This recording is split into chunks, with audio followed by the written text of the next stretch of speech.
in my career in the first several years, and this is almost impossible to conceive of today, but this was in about 1976. I was working for this very small bank, and someone told me that the loan officer sitting next to me was a male, they were paying him twice as much money as me. I mean, literally twice as much money. His salary was twice mine.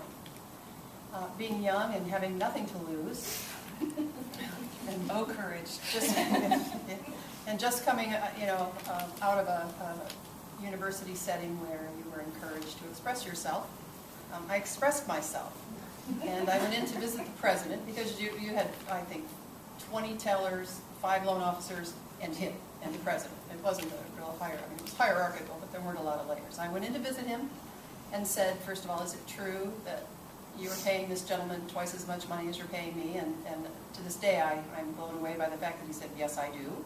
Do you have a problem with that? And I said, I do. I have a problem with that. And he said, well, if you don't like it, there's the front door. And I said, why would you contemplate such a thing? And he said, he has a family to support. And I remember and I said to him, and it was perfect. It was a perfectly legitimate rationale in his mind. And I said, well, and he said, I can do whatever I'd like. It's my bank. I said, well, no, I don't think that you can. Actually, I think there are laws that govern these sorts of things. But he told me if I didn't like it to hit the road, and that what I needed was a good husband to settle me down. So I later got one of those, but not for that reason.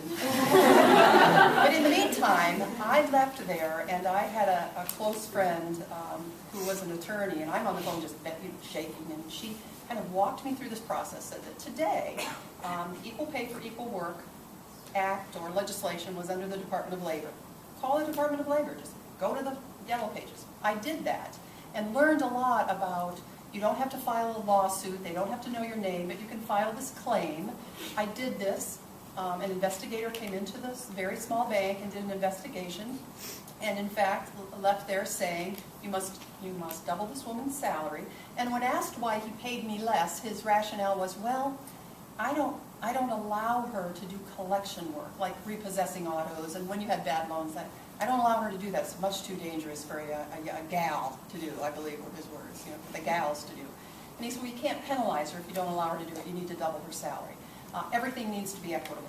He was so infuriated by this, and he had to do it. He doubled my salary, but he wrote a memo, which, by the way, was not grammatically correct. And had a host of misspellings. I know. So I was tempted to, circle. Anyway, he wrote this memo, and he informed all of my colleagues in this firm that because the Department of Labor has insisted upon equality for all, therefore, we will not have any more Christmas parties because maybe everyone can't attend. We will no longer sponsor tuition reimbursement because perhaps everyone can't participate. And this list went on, so I became the pincushion doll that you were sticking all the pins in.